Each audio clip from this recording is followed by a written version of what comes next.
Oitavo ano, estamos aqui para mais uma aula de Geografia começando. Eu sou o professor Magno, vou estar aqui na moderação. Olha só o Magno aqui da área de Ciências na aula de Geografia, porque será convite aí do nosso grande, dessa aula espantosa do professor Antônio Russo. Eu sempre tenho muito prazer em participar das aulas. Prazer é todo meu, Magno. Bom dia. E quando eu posso até contribuir um pouquinho, eu fico mais feliz ainda. Isso, você sempre contribui, né? Tá ótimo. Bom dia aí, alunos do oitavo ano. Bom dia também aos professores e a todos que irão acompanhar mais essa aula. Nós vamos abordar um tema interessante, né? Mas que temos que prestar bastante atenção, né? Que é um tema cuidadoso, né? Vamos dizer assim, né? Sensível. Sensível, boa palavra, professor. Sensível. Quer falar o tema aí, Magno? Posso, claro. Conflitos socioterritoriais da região pan-amazônica. É isso aí. E a habilidade? A habilidade está aparecendo na tela aí para vocês. Oitavo ano, habilidade do currículo paulista EF08GE 32 asterisco. A analisar relações conflituosas e contraditórias na apropriação de recursos naturais e produção de energia na América Latina. Unidade temática natureza, ambientes e qualidade de vida. Objeto de conhecimento, diversidade ambiental e as transformações nas paisagens na América Latina. É isso aí. Então nós vamos ter aí um assunto bastante sensível, né? Mas que é importante retratar para os alunos, né? E também os professores aí estão participando, né? Podem participar no chat. Mas antes nós vamos falar sobre um ODS, né? Que é o ODS 7, que fala sobre energias renováveis, né? E aí daqui a pouco nós voltamos aí para falar sobre essa questão aí dos conflitos. Até daqui a pouco.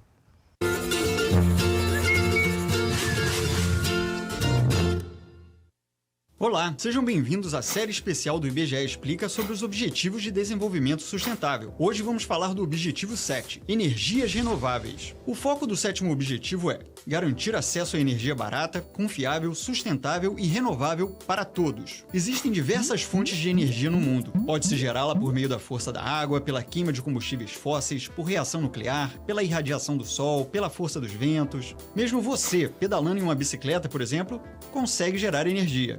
Acontece que o mundo de hoje precisa de muita energia. Entre 1990 e 2010, 1,7 bilhão de pessoas que não tinham acesso a ela começaram a ter. Com o crescimento populacional e a demanda por maior acesso à tecnologia e conforto em curso, a necessidade de energia só tende a aumentar. Contudo, não pode ser qualquer energia. Ela tem de ser barata, confiável, sustentável e renovável para todos. Barata, pois caso contrário, ela seria inacessível para aqueles que mais precisam. Afinal, o acesso à energia é crucial para se alcançar avanços na área da saúde, educação, fornecimento de água e industrialização, entre outros. Ela tem que ser confiável. Energia confiável é aquela que consegue suprir sua demanda mesmo em momentos extremos, como secas. Tomando como marco a Revolução Industrial, a crescente demanda por energia veio sendo saciada principalmente pelo uso dos combustíveis fósseis. Temos como exemplo o petróleo, o carvão mineral e o gás natural. Atualmente, com o aumento das preocupações ambientais ao redor do globo, aumentou também o foco em encontrar alternativas a esses combustíveis. Afinal de contas, além de poluírem o meio ambiente, pesquisas indicam que eles liberam diversos gases que agravam o efeito estufa. Além do mais, são finitos, ou seja, um dia irão acabar. Qual seria então a solução para um mundo extremamente dependente de energia que busca alternativas aos combustíveis fósseis? São as energias renováveis. As mais conhecidas hoje são a hidráulica, a solar, a eólica e a biomassa, embora existam outras. Contudo, é importante se ter em mente que todas as formas de energia têm seus prós e contras, mesmo as renováveis.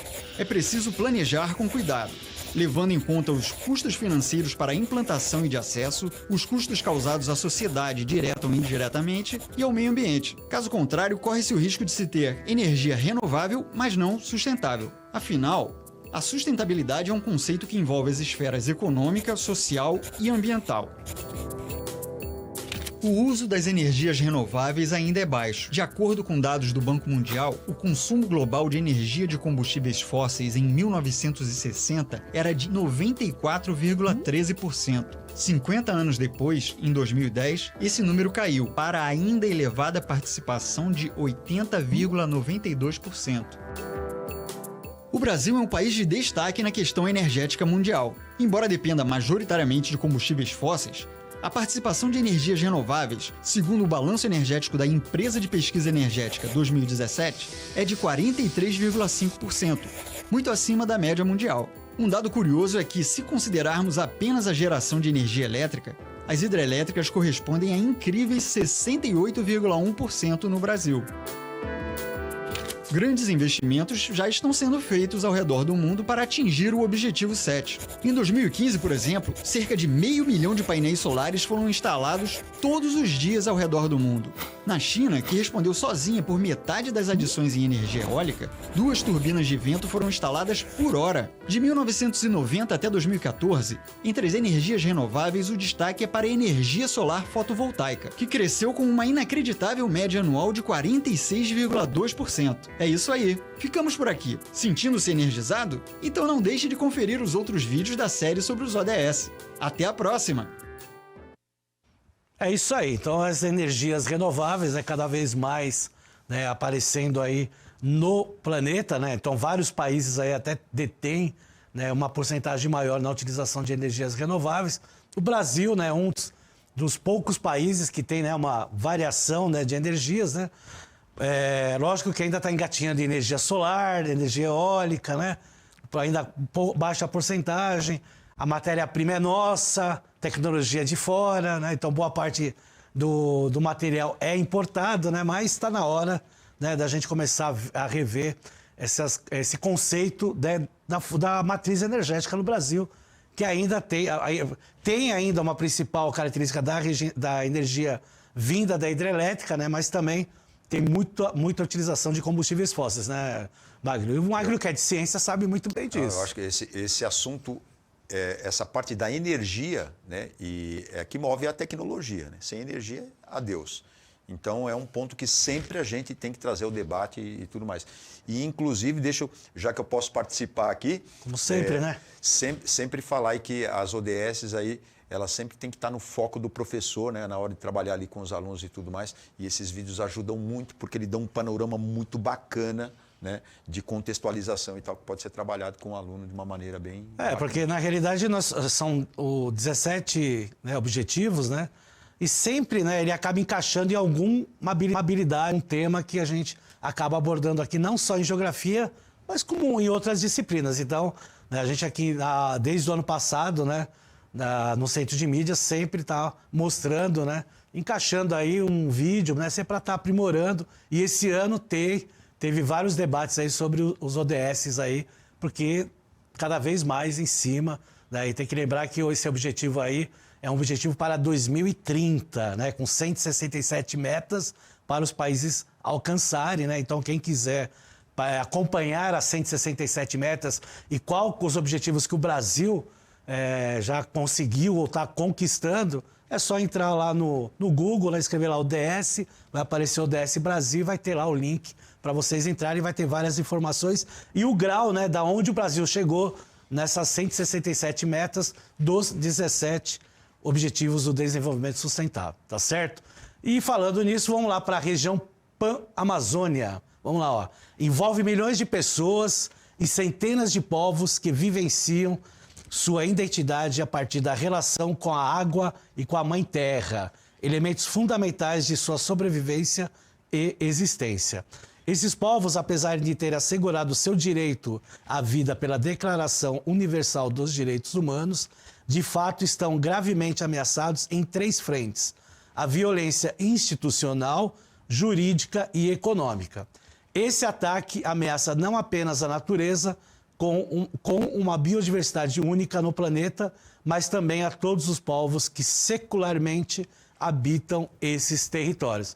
Então a gente sabe, né, que a região lá da Amazônia, né, que envolve não só o Brasil, mas outros países da América do Sul, tem essa questão aí dos conflitos, principalmente com questões de terras, né, que logicamente envolve a floresta amazônica, né, e a sua degradação, e também envolve, né, as comunidades, né, tradicionais que vivem naqueles territórios, né? Principalmente quando falamos aí dos indígenas, né? Que é a boa parte aí das comunidades que vivem nessa região. Mas quando a gente vai falar sobre isso, a gente vai falar não só do Brasil, nós vamos falar de mais 3 países e é o que vai aparecer no mapa aí do Atlas dos conflitos socioterritoriais na Pan-Amazônia, aí, dados aí de 2017 e 2018. E é isso que justifica a gente falar Pan-Amazônia. Isso, exatamente. Porque nós temos aí a Colômbia, nós temos o Peru e a Bolívia. E a parte amarela é a parte onde há, né, é a floresta amazônica e onde que nós vamos observar aí, né, os conflitos. Então tá lá em amarelo o departamento, né, dos países, né, dos dados do Atlas, tá? Então, relacionando aí, né, as regiões que foram retirados os dados que nós vamos ver aí, tá certo? E a parte verde tracejada são os limites aí da Pan-Amazônia, aí, como foi citada, que é um atlas de conflitos socioterritoriais feitos aí pela Comissão Pastoral da Terra, que depois aí vocês vão pegar aí o link, né? Tanto tá aí nos slides como eu estou apresentando os mapas, como também no final, tá certo? Bom, vamos começar vendo aí número de conflitos socioterritoriais de países pan-amazônicos 2017 e 2018.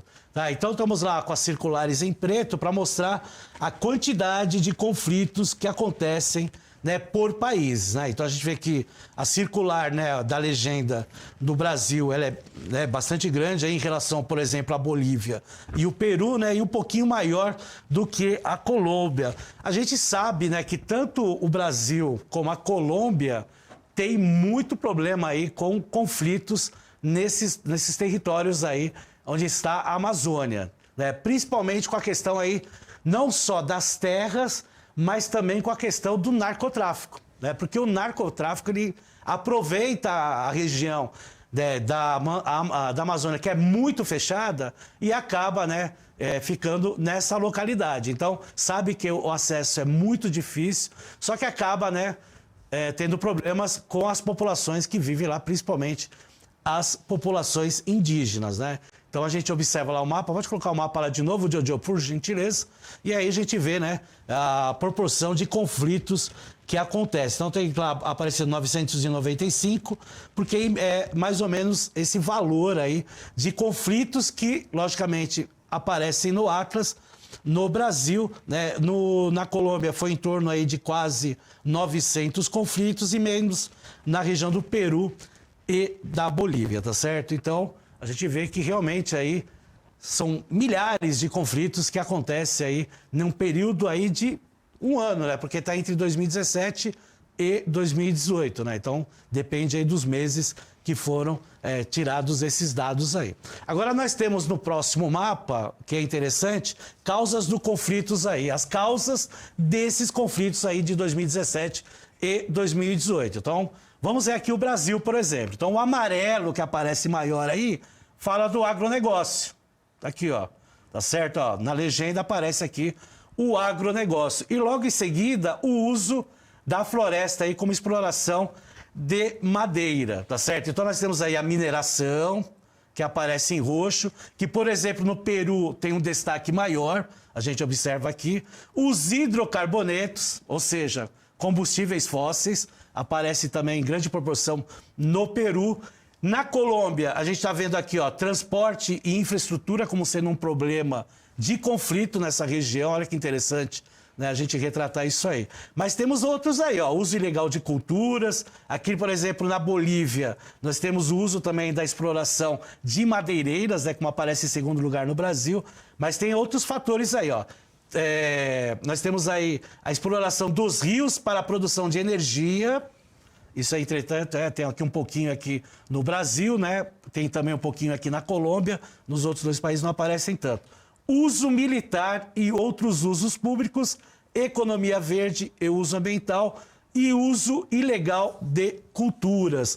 Então vejam a diversidade, né, de assuntos que nós temos, né, quando fala aí sobre conflitos socioterritoriais aí nesses 4 países, né, Magno? Sim. Então não é pouca coisa, né? Não, a gente tem que analisar aí em várias esferas de como está ali na legenda aparecendo, né? E tem que lembrar que dentro desses, né, milhares de conflitos que acontecem aí, né, o mais preocupante dessa relação são as comunidades tradicionais, porque elas não têm as mesmas defesas que outras pessoas vêm e atacam eles. Então é importante retratar isso. Por isso a preocupação, né, de se fazer esse atlas para mostrar, né, o quanto se tem de conflitos numa região, né, que tem uma suma importância para esses países, né? E isso aí o Brasil também tem, porque boa parte da floresta amazônica está no nosso território, então é de nossa responsabilidade maior, até de outros países, de estar cuidando da floresta amazônica e estar cuidando aí, né, desses povos aí, que são os povos tradicionais, que são os povos que eles são os que estão aqui, eles são os donos da terra, vamos dizer assim. Antes da colonização, eles já estavam aqui. Então é importante retratar isso, então as comunidades indígenas têm uma grande importância nessa região. Certo, Magno? Certo. Vamos lá para uma enquete? Para o índio, todo mundo é estrangeiro, né? Para o indígena aí, todo mundo é estrangeiro, correto? Essa fala aí. Então vamos pôr uma enquete aí, ó. Vamos lá, tem enquete na aula do professor, ó. Quais países estão envolvidos no estudo do Atlas de Conflitos Socioterritoriais Pan-Amazônico? Alternativa A, Brasil, Bolívia, Colômbia e Uruguai. Alternativa B, se você acha que é Brasil, Bolívia, Colômbia e Peru. E alternativa C, né, professor? Brasil, Bolívia, Peru e Venezuela. Isso. Pode deixar 1 minuto e meio, tá? Para eles responderem, para ter bastante resposta aí. Tá vamos certo. lá, vamos responder, vamos participar. Até daqui a pouco.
Professor, 1,3K de pessoas participando aqui da nossa enquete.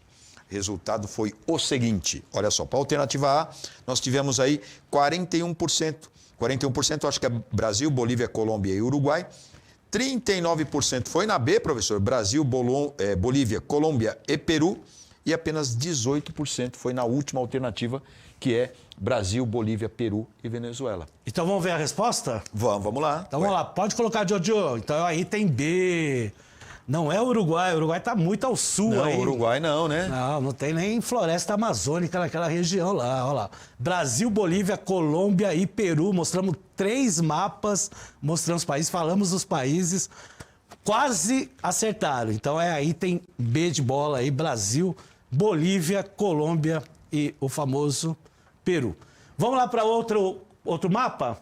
Sujeitos em conflitos socioterritoriais em países panamazônicos. Então também, de novo, né, vamos aí retratar, né, a maior parte, vamos ver aqui primeiro sempre o Brasil, né? Interculturais, colonos e pequenos agricultores assentados fazem parte aí do conflitos, né, como a gente falou, né? Então é a população aí que precisa de muita ajuda. Campesinos, comunidades tradicionais, tá aqui, ó, uma porcentagem também elevada. Temos aí os indígenas, tá, que está em roxo. E aí nós temos os afrodescendentes, né, as comunidades aí de famílias quilombolas, né? Então, na maior projeção, nós temos aí os interculturais, colonos, pequenos agricultores e os assentados. Na Colômbia, aí nós temos aqui, né, uma diferença, né, bem proximidade entre os indígenas e os interculturais. Né? No Peru nós temos aí os indígenas e aqui na Bolívia nós temos aí campesinos e comunidades tradicionais. Então vejo aí, a gente olhando pela legenda, né, vemos as populações que mais sofrem nessa relação de conflitos socioterritoriais. Então o que está na legenda são aqueles que sofrem esse processo de conflitos, que não é conflitos entre eles, tá? É conflitos que vêm de pessoas externas tentando buscar riqueza nos seus territórios, tá certo? Vamos lá para a próxima. Nós temos aí a situação territorial das comunidades em conflitos em países pan-amazônicos. Então vamos lá acompanhar aqui na tela. A gente está vendo aí uma outra relação, né, sobre essa questão aí da situação territorial, né, dos conflitos. Né? Então nós temos aí ocupam territórios em demarcação ou titulação, que é boa parte que nós temos aí no Brasil. Na Colômbia vai aparecer aí os problemas socioambientais, que são mais afetados, junto com o Peru, né? E a Bolívia também tem isso. Agora, interessante o Brasil aí, né, Magno? Tendo aí os ocupantes de territórios aí em demarcação, que aí são, no caso, os indígenas, né? Então é isso que é importante retratar, tá certo? Vamos lá para o próximo mapa já, para adiantar aí, porque já vai acabar o tempo. Vamos lá, causas do conflito socioterritoriais agora na Bolívia, tá? Então temos aqui, né, 3 territórios, né, que foram separados, né? Então nós temos a região aí, o território de Pando, que o problema maior é o uso da floresta por exploração de madeireira, né? No território de La Paz, nós temos aqui 2 situações de transporte e infraestrutura e de outros motivos. E no território aí de Beni, nós temos também o uso da floresta por exploração de madeira. E é legal a gente ver aí por país, né, porque a gente viu num geral e agora a gente está vendo pelos territórios que eles separaram, né, sobre esse conflito aí pan-amazônico. Lembrando que esse território aqui faz parte do Atlas, então eles que delimitam esse território aí. Vamos lá para a próxima tela. Vamos lá, outro agora é do Brasil, tá certo? Então lá estão os estados, né? Então nós temos aqui no Acre, no Amazonas, aqui em Rondônia e no Amazonas, né? No Amapá, ó, boa parte dos estados, problemas aí com o agronegócio, né? Então, né, essa questão de terras, né, da utilização, né, para o uso da agricultura e da pecuária, né? Isso aí tem muito a ver também com os desmatamentos que ocorrem na região amazônica, que a gente viu muitas reportagens aí, muitas queimadas. Tudo bem que muitas das queimadas é por causa de processo climático, muita seca, mas também tem questões antrópicas aí envolvendo essa região. Vamos lá para o próximo mapa, que aí mostra a Colômbia. Então a Colômbia aí também com as suas regiões, né? E aí a variação, né? Então vamos lá pegar a região de Caqueta, é a parte rosa, transporte e infraestrutura. A de Putumayo, tá mais aqui no roxinho, aqui num rosinha escuro aqui, uso ilegal de culturas, né? Mas dá uma variedade aí, né? Principalmente na questão aí, tem a mineração, tem a questão do transporte e infraestrutura, tem a questão aqui que abrange o agronegócio e o uso da floresta, como a gente vê aqui na legenda. Tem a questão aí da mineração em alguns territórios também, né? Então vejo que a região de Colômbia, do país aqui da Colômbia também tem essa retratação forte contra a questão aí variada. E aí, para finalizar aí do Peru, vamos lá ver o do Peru. Vamos lá para a próxima, vamos lá para o Peru. Aê! Então aí você vejo que tem vários territórios aí separados, né? Vejo que boa parte aí, ó, tem a região aqui de Cajamarca, aqui, ó, ó que interessante, Maga. É só um problema, mineração. Você vê como a mineração aí influi nessa região, como a região de Pasco. Olha a região, o problema lá, a gente observa aí, é a mineração, ó. Tá vendo quantas regiões aí do Peru tem o problema aí dos conflitos envolvendo aí a mineração. A de Loreto não deixa de ser, né, mineração, porque é hidrocarbonetos, né? Carvão mineral, o petróleo, né? Então, dependendo da região, acaba, né, tendo essa questão aí dos conflitos socioterritoriais que nós temos, né, nessa região do pan-amazônico, né? É um problema grave, né, que a gente viu aí uma diversidade de problemas, né? Porque quando é um problema pontual, né, não é que é mais fácil de resolver, né, Magro? Mas Você pode concentrar mais força ali na tratativa de um. Agora, quando é um conglomerado de problemas, né? então, principalmente quando você fala de mineração, quando você fala de combustíveis fósseis, do questão do agronegócio, né? A projeção é muito maior. Mas você vê que são até questões aí de fontes de energia, que é um problema, né? Então vejo, né, como é um problema gravíssimo lá. Aí, se vocês quiserem ter muito mais informação nesse Atlas, isso aqui é uma pequena parte do que a gente apresentou para vocês, mas se vocês entrarem no Saiba Mais, vai ter o link lá, que é o link aí do Atlas de Conflitos Socioterritoriais Pan-Amazônico. É um atlas muito interessante, com muitas informações aí desses 4 países que fazem parte dessa pesquisa aí, muito bem feita aí. E vocês vão gostar muito dessas informações que tem aí, até por questões de conhecimento. Certo, grande Magno? É isso aí. Gostei muito da aula, hein? A aula foi legal, é um tema sensível, mas que tem que ser passado aí para os alunos e para os professores aí, né, aprimorarem como eles estão acostumados a fazer. Pessoal, obrigado aí, um bom final de semana a todos, se cuidem, né? Aproveitem a semana prolongada, o final de semana prolongado, né? É isso aí. Mais um, né? Mais um. E não vai esquecer de avaliar aí a aula, dizer o que você achou. Apareceu aí o QR Code, vai aparecer de novo, eu acho, né? Apareceu o QR Code aí, ó, isso. Fala aí o que você achou da aula, deixa aí a sua impressão. A gente sempre aqui trabalhando para ter o melhor e oferecer para vocês. Isso aí. Gente. Forte abraço a todos aí. Até a próxima.